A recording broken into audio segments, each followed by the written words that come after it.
Ladies and gentlemen, welcome back to another MPJ Musical People, the rock show, everybody, where we are reviewing the latest albums that have been released. We are reviewing 16 albums this month, 8 with this wonderful posse that I have. Welcome to Simon, to William, to Dom, and to Chris.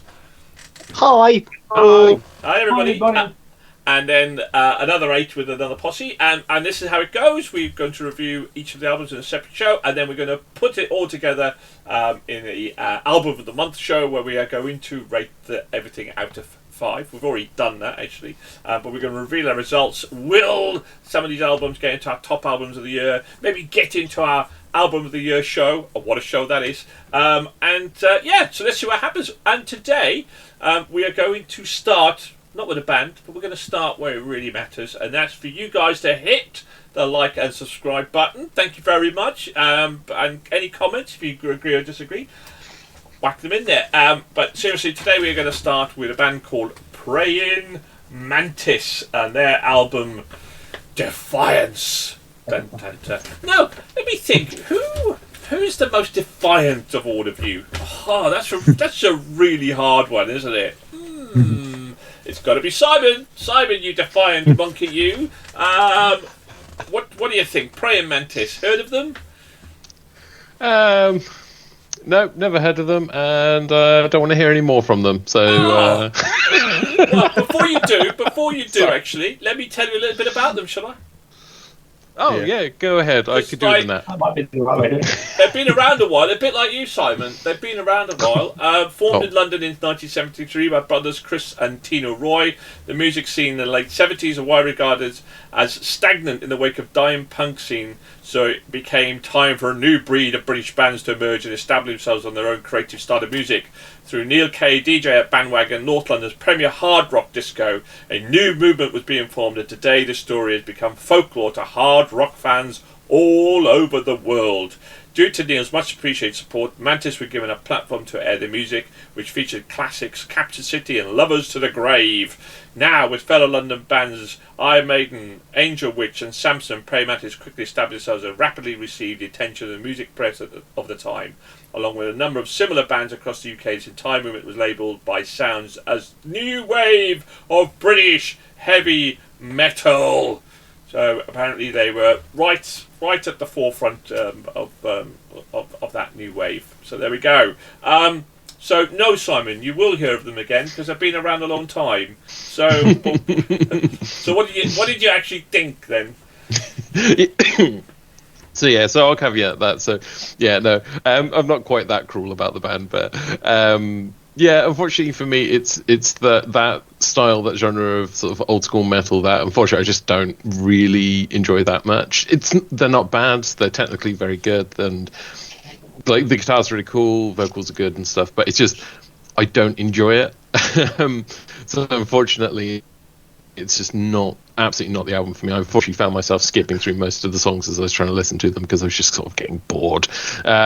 So yeah, which is a real shame. But like I said, it's just not my preferred style of metal. Not your jam. Now, somebody who you could never ignore. You can't ignore this guy at your peril, Chris. New wave heavy metal. Oh, me. Fair enough. I wasn't expecting to hear it. But I don't necessarily disagree with Simon, but I certainly enjoyed the album apparently a lot more than Simon did. So yeah, it is new wave British heavy metal, whatever the acronym is for that. I quite liked it. There's a lot of I thought good sounding instruments and vocals on there. It does feel quite familiar in tone, possibly because we are British and we've been listening to rock for a long time, and so there isn't anything that really kind of breaks out and goes, oh look, this is revolutionary. There isn't anything. There's no one. I didn't actually write down a single song that I thought was a particular highlight in the album, but I really enjoyed it. So while there's there were a couple of things that I didn't like. So there's one of the songs. Actually, I did write down one of them, Feeling Lucky, but it's for a bad reason. There's a 45-second effectively outro to that song, which is just them repeating themselves saying that they're feeling lucky, which is great if they're feeling lucky, but don't tell us that often. Kind of got me a bit down a little bit. And that's relatively early on in the album, and the rest of it was, I thought, pretty good. So yeah, I enjoyed it, but it's not a great album. It's just a good, enjoyable album for me. Now, if you ever played board games with Dom, and you've seen his dice rolling, you would know that he is probably the most unluckiest dice roller that I've actually ever encountered. Absolutely. But we are lucky to have him. But was Prey and Mantis lucky to have him? Let's find out, shall we? I think we might have a bit of a theme going on here. I mean, yeah, it's that, I don't know, it's new wave of British heavy metal is, I think, just like Simon and Chris have sort of said, it's kind of so generic. It's kind of such a familiar sound, and that it kind of blurs a bit. And to me, it almost blends into like AOR, really, like adult orientated rock. It's got like, it's kind of drifting more that way. And I suppose as they get older and lose a bit of edge, that's kind of the way it goes, really. There's like too many ballads. There's like loads of ballads on that album, isn't there? There's a lot of keys. The one that stood out, if any, was Standing Tall, which I thought was just fun. It was fun, catchy, had a kind of good melodic vibe to it. I thought the best instrument was actually the drums. I think there's some really good strong drumming in there. But it's kind of, I don't know, it's easy listening rock. Nothing more, nothing less. Yeah. Meh. Now, somebody who's very easy on the year as well. He's easy to listen to with his lovely dulcet tones from the depths of Surrey. It's William Hall. William, just funny that this might not be your jam, was it? Oh, well, I can't think why you'd think of such an outrageous suggestion. See, the problem with the phrase new wave heavy metal from the 70s is the wave comes, the wave crashes. The wave has been crashed for a very long time, and it has worn out its welcome. It's like, I mean, I just find it very amusing how in your summary they say, the stagnant of rock in the 70s, something had to be done about it.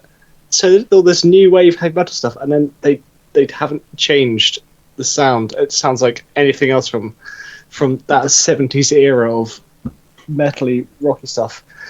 It's fine. You know, technically they're good at what they do, but they should probably hang up the towel, or at least try something else new, because it's come on, it's in the year of our Lord 2024. We don't need music that sounds like from the year of our Lord 1974. It's a lot has changed since that day. Yeah, what did I think? I tend to I go along with both Dom and Chris on this one, and actually more Chris. I actually enjoyed the album, but there was no highlights. There was no hero song that stood out for me that would have hit my cool playlist, bizarrely. And I always try to find a song from each of the album as a nostalgic thing. Oh, I remember that album for that song from that album that I reviewed. But I really couldn't find anything, and yet somehow I did it was nostalgic. It was a solidly good. It was solid. It was a solid, good rock album, and actually, bizarrely, when I shortlist, I go through about 40 to 60 albums a month and try to shortlist 16, and there's a lot of what I call generic rock albums, new wave. There's a lot of it, and so try. There's always one or two that stand out. And this was more. It was a standout. Don't forget, I only listened to maybe one, maybe two tracks briefly to kind of get a feel of the album, and I think because of the drumming, you're absolutely right, Dom. I thought the drumming was fantastic, and the technicality of the album, it probably stood out amongst all the rest of them. But solid, good album. Yeah, nothing new, and I also agree. It did drift into that AOR kind of scene there as well, and it didn't catch me alive. But it was actually, if you like generic kind of that sort of 80s rock music, which is obviously where the roots are from, it was a good album. It was solid. If that's your jam, if that's what you like, you're not going to go far wrong with this album. It's pretty. It's what it says on the tin, really. So, but yeah, it was all right. It was enjoyable. So, I think it's kind of always the problem calling anything new age or new metal, which we have a bit more recently, is that there will come a point where it is no longer new. and then the label doesn't stick anymore. Which is, it's not a problem with the guys doing the album and sticking with that genre of music, because it's what they know, what they enjoy, and presumably what they like doing. Otherwise, they're just but yeah, so it's just the title of it is the title of that genre is a bit unfortunate. Just kept calling them new metal, new wave, and it's 40 years old. But that's just the way it goes. I do chuckle sometimes. Sometimes we interview bands, or bands make statements that say that they want to keep the new wave heavy metal scene alive, and like it's dying.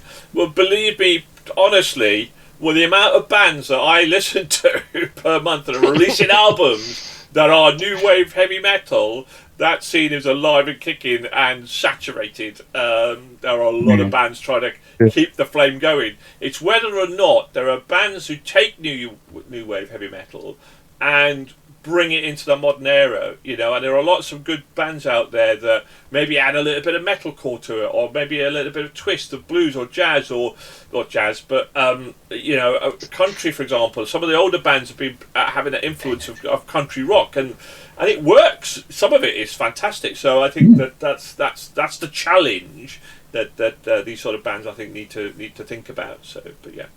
Okay, well, thank you very much for joining us. Please hit the like and subscribe button. Tune in for our next album review shortly after this one, and then tune in to see where Praying Mantis finish in our album of the month. And thank you very much. Goodbye to my panel for now, to Simon, Will, Chris, and Tom. Bye-bye! Bye. Bye.